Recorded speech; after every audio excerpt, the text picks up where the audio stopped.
নমস্কাৰ, এই মুহূৰ্তত আহি পৰিছে অসমবাসী ৰাজ্যখনে কেইবাটাও গুৰুত্বপূৰ্ণ খবৰ। অসমৰ লাখ লাখ ধনী দুখীয়া পৰিয়ালৰ বাবে এটা ডাঙৰ খবৰ। অৰ্থাৎ ৰেচন কাৰ্ডত নতুনকৈ পৰিয়ালৰ সদস্যৰ নাম কেনেকৈ অন্তৰ্ভুক্ত কৰিব, লগতে 1 নৱেম্বৰ তাৰিখৰ পৰাই ৰেচন কাৰ্ডৰ জৰিয়তে লাভ কৰিব 4বিধকৈ সামগ্ৰী, আৰু অহা 10 তাৰিখে অৰুণোদয় 3.0 জৰিয়তে লাভ কৰিব মহিলাসকলে 1250 টকা। কিন্তু এই টকা লাভ কৰিব হ'লে 3টাকৈ কাম কৰিব লাগিব। লগতে PM কিষাণ যোজনাৰ 21 নম্বৰ কিস্তি ধনক লৈ নতুন এটা আপডেট আহিছে। গতিকে ভিডিঅ'টো সম্পূৰ্ণকৈ চাওক আৰু ভালদৰে বুজি লওক। বলক ভিডিঅ'টো আৰম্ভ কৰোঁ।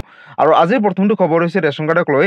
ৰেচন কাৰ্ডৰ পৰিয়ালৰ যিকোনো সদস্যৰ নাম অন্তৰ্ভুক্ত কেনেকৈ কৰিব, নতুন এটা আপডেট আহিছে। পোনপ্ৰথমতে আপডেটটো এবাৰ চাই লওক। ৰেচন কাৰ্ডত পৰিয়ালৰ কোনো সদস্যৰ নাম এতিয়ালৈকে অন্তৰ্ভুক্ত হোৱা নাই নেকি? এতিয়াই অন্তৰ্ভুক্ত কৰক নাম, অন্যথা বহু সুবিধাৰ পৰা বঞ্চিত হৈ থাকিব। ৰেচন কাৰ্ডৰ লাখ লাখ হিতাধিকাৰীসকলৰ বাবে নতুনকৈ আহি গ'ল এটা ডাঙৰ খবৰ। ৰেচন কাৰ্ডত আপোনাৰ কোনো পৰিয়ালৰ কোনো সদস্যৰ নাম এতিয়ালৈকে অন্তৰ্ভুক্ত হোৱা নাই নেকি?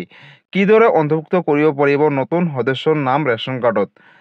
আপোনাৰ পৰিয়ালৰ কোনো সদস্যৰ নাম এতিয়ালৈকে অন্তৰ্ভুক্ত হোৱা নাই যদি, তেনেহ'লে কোনো ধৰণৰ চিন্তা কৰিব নালাগে। পৰিয়ালৰ প্ৰতিগৰাকী সদস্যই লাভ কৰিব বিনামূলীয়াকৈ ৰেচন কাৰ্ডৰ জৰিয়তে চাউল। নাম নথকা সদস্যৰ নাম অন্তৰ্ভুক্ত কৰিব পাৰিব এতিয়াৰে পৰা ৰেচন কাৰ্ডত। আৰু ৰেচন দোকানীৰ সৈতে ইয়াৰ বাবে পোনপ্ৰথমতে আপোনালোকে যোগাযোগ কৰিব লাগিব। তাৰ পিছত নতুন সদস্যৰ সকলো তথ্য পাতি যোগান ধৰিব লাগিব বিভাগীয় কৰ্তৃপক্ষৰ ওচৰত। নতুন সদস্যসকলৰ বাবে Aadhaar card, PAN card, voter card থকাটো বাধ্যতামূলক। লগতে অনলাইন যোগেও নতুনকৈ ৰেচন কাৰ্ডত নাম অন্তৰ্ভুক্ত কৰিবৰ বাবে আবেদন কৰিব পাৰিব। নতুন সদস্যৰ সকলো তথ্য পাতি গাঁও পঞ্চায়তৰ জৰিয়তে প্ৰত্যয়িত হোৱাৰ পিছতে অন্তৰ্ভুক্ত কৰা হ'ব। EKYC কৰাৰ সময়তে কৰিব পাৰিব এই বিশেষ কাম। লগতে যদি কোনো লোকৰ মৃত্যু হৈছে তেনেহ'লে কৰ্তনো কৰিব পাৰিব ৰেচন কাৰ্ডৰ পৰা নাম। নতুন সদস্যৰ অন্তৰ্ভুক্তি আৰু কৰ্তনৰ কাম ইতিমধ্যে চলি আছে। গতিকে ৰাজ্যৰ লাখ লাখ পৰিয়ালৰ বাবে এটা ডাঙৰ খবৰ। আবেদনৰ প্ৰক্ৰিয়া সম্পূৰ্ণ হোৱাৰ পিছতে নতুন সদস্যই লাভ কৰিব 5 কিলোকৈ বিনামূলীয়াকৈ চাউল ৰেচন কাৰ্ডৰ জৰিয়তে। লগতে সম্পূৰ্ণৰূপে সলনি হ'ল ৰেচন সংগ্ৰহৰ নিয়ম। নৱেম্বৰ মাহৰ পৰা ৰেচন সংগ্ৰহৰ বাবে কেইবাটাও নতুন নিয়ম আনিছে চৰকাৰে। নৱেম্বৰ মাহৰ পৰা ৰেচন সংগ্ৰহৰ বাবে জাৰি কৰিছে এখন বিশেষ জাননী। চাউলৰ লগতে প্ৰতিগৰাকী হিতাধিকাৰীসকলে পাব চেনি, দাইল, নিমখ, লগতে গেছ চিলিণ্ডাৰ। মুঠ 4বিধকৈ সামগ্ৰী লাভ কৰিব এতিয়াৰে পৰা ৰেচন কাৰ্ডৰ গৰাকীসকলে। আৰু বজাৰৰ দৰতকৈ অতি কম দামতে লাভ কৰিব এই সামগ্ৰীখিনি ৰেচন কাৰ্ড থকা প্ৰতিটো পৰিয়ালে। প্ৰতি কেজি চেনি লাভ কৰিব মাত্ৰ 38 টকাত বুলি ঘোষণা কৰিছে। লগতে প্ৰতি কেজি মচুৰ দাইল লাভ কৰিব মাত্ৰ 69 টকাত। গতিকে ৰাজ্যৰ লাখ লাখ ৰেচন কাৰ্ডৰ গৰাকীৰ বাবে এটা সুখবৰ। লগতে প্ৰতি কেজি নিমখ লাভ কৰিব মাত্ৰ 10 টকাত। ৰেচন সংগ্ৰহৰ সময়ত বাধ্যতামূলকভাৱে দিব লাগিব ফিংগাৰপ্ৰিণ্ট, আৰু ফিংগাৰপ্ৰিণ্ট দিহে সামগ্ৰীখিনি লাভ কৰিব পাৰিব। আৰু 180034536111 নম্বৰত অভিযোগ দিব পাৰিব, অৰ্থাৎ যদি ৰেচনৰ দোকানী কিবা খেলিমেলি কৰে। গতিকে বন্ধুসকল, ৰাজ্যৰ লাখ লাখ ৰেচন কাৰ্ডৰ গৰাকীসকলৰ বাবে এটা ডাঙৰ খবৰ। নতুনকৈ যদি কোনো পৰিয়ালৰ নাম সদস্যৰ নাম অন্তৰ্ভুক্ত কৰিম বুলি ভাবিছে ৰেচন কাৰ্ডৰ জৰিয়তে, তেনেহ'লে ৰেচনৰ দোকানৰ সৈতে যোগাযোগ কৰি আপোনালোকে নাম অন্তৰ্ভুক্ত কৰিব পাৰিব। গতিকে ৰেচন কাৰ্ডক লৈ এইটো এটা ডাঙৰ আপডেট আছিলে। আৰু আজিৰ পৰৱৰ্তী খবৰটো হৈছে অৰুণোদয় 3.0ক লৈ। কোনে কোনে এই টকা লাভ কৰিব, কোনে কোনে বঞ্চিত হ'ব অৰুণোদয় পৰা আপডেটটো চাই লওক। আপুনি অৰুণোদয় নতুন নে পুৰণি হিতাধিকাৰী? পুৰণি হিতাধিকাৰীসকলে ধন কণ্টিনিউ পাই থাকিবলৈ কৰিব লাগিব বিশেষ কেইটামান কাম। আপুনি অৰুণোদয় আঁচনিৰ নতুন নে পুৰণি হিতাধিকাৰী, অৰ্থাৎ 2.0 নে 1.0 নে 3.0 হিতাধিকাৰী? পুৰণি হিতাধিকাৰীসকলে ধন কণ্টিনিউ পাই থাকিবলৈ কৰিব লাগিব বিশেষ কেইটামান কাম। নতুনসকলৰ বাবেও আছে কেইবাটাও নতুন নিয়ম। অৰুণোদয় আঁচনিৰ লাখ লাখ হিতাধিকাৰীসকলে শীঘ্ৰেই কৰক আপডেট KYC।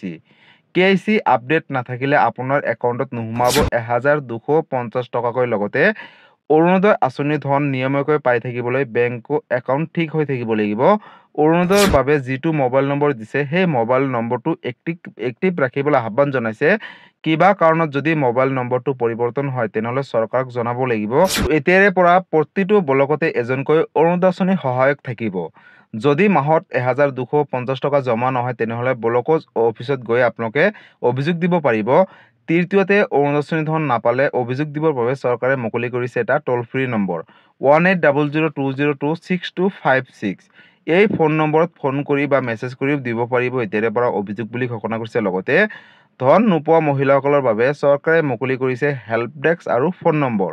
আৰু এই বিশেষ ট'ল ফ্ৰী নম্বৰটোৰ জৰিয়তে পুৱা 10 বজাৰ পৰা সন্ধিয়া 6 বজাৰ ভিতৰত ফোন কৰিব পাৰিব। ৰাজ্যৰ বিত্ত বিভাগে মুকলি কৰিছে এই বিশেষ হেল্পলাইন নম্বৰ। গতিকে ৰাজ্যৰ লাখ লাখ অৰুণোদয় আঁচনি হিতাধিকাৰীসকলৰ বাবে এটা ডাঙৰ খবৰ। কাৰণ অহা 10 তাৰিখে লাখ লাখ মহিলাসকলৰ বেংকত সোমাব 1250 টকা। কিন্তু এই টকাৰ পৰা বহু মহিলা বঞ্চিত থাকিব যদি KYC আপডেট নকৰে, লগতে বেংক একাউণ্টৰ লগত আধাৰ কাৰ্ড লিংক নাথাকে। কাৰণ মুখ্যমন্ত্ৰী ডক্টৰ হিমন্ত বিশ্ব শৰ্মাই ইতিমধ্যে ঘোষণা কৰিছে যে বহু হিতাধিকাৰীসকলৰ বেংক একাউণ্টটো KYC আপডেট নথকাৰ বাবে এই টকাসমূহ চৰকাৰে প্ৰেৰণ কৰে যদিও তেওঁলোকৰ বেংক একাউণ্টত নাযায় আৰু এই টকাটো চৰকাৰৰ ওচৰতে হোল্ড হৈ থাকে। গতিকে যিসকল হিতাধিকাৰীসকলৰ তেনেকুৱা প্ৰব্লেম হৈ আছে তেওঁলোকক এই কামখিনি কৰি ল'ব কৈছে, অৰ্থাৎ বেংক একাউণ্টটো আপডেট দি লওক, লগতে বেংকৰ লগত আধাৰ কাৰ্ডখন লিংক ৰাখক। যদি এই সবিশেষ কাম কৰে তেনেহ'লে কিন্তু আহিবলগীয়া অৰুণোদয় আঁচনি 3.0 জৰিয়তে অহা 10 তাৰিখে 1250 টকা ৰাতিপুৱা 10 বজাৰ লগে লগে DVD যোগে আপোনালোকৰ নিজৰ বেংক একাউণ্টত লাভ কৰিব। গতিকে ৰাজ্যৰ লাখ লাখ অৰুণোদয় আঁচনিৰ হিতাধিকাৰীসকলৰ বাবে এইটো এটা ডাঙৰ আপডেট আছিলে। এই ভিডিঅ'টো সকলো অৰুণোদয় আঁচনিৰ হিতাধিকাৰীসকলৰ মাজলৈ শ্বেয়াৰ কৰি দিব যাতে এই ভিডিঅ'টো চাই সকলোৱে এই কামখিনি কৰি ল'ব পাৰে আৰু 10 তাৰিখে ৰাতিপুৱা 10 বজাৰ লগে লগে 1250 টকা লাভ কৰে। আৰু আজিৰ পৰৱৰ্তী খবৰটো হৈছে PM কিষাণ যোজনাৰ 21 নম্বৰ কিস্তি ধনক লৈ।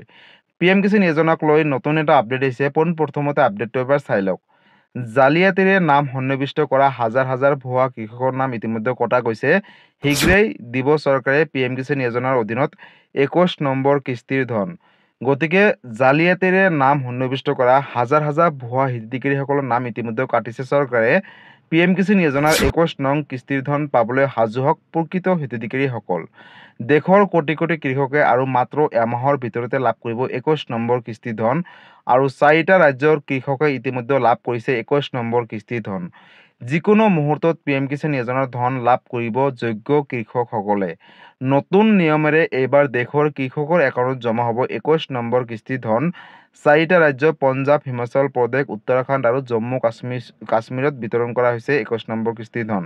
শীঘ্ৰেই আন আন ৰাজ্যৰ কৃষকৰ একাউণ্টতো জমা হ'ব 21 নম্বৰ কিস্তি ধন। তাৰ বাবে আজিয়ে কৰি লওক KYC আপডেট। KYC আপডেট নকৰিলে লাভ নকৰিব PM কিষাণ যোজনাৰ অধীনত 2000 টকা 21 নম্বৰ। নৱেম্বৰ মাহৰ পহিলাতে ভাল খবৰ পাব দেশৰ কৃষকসকলে, অৰ্থাৎ লাখ লাখ কৃষকৰ বাবে এটা ডাঙৰ খবৰ।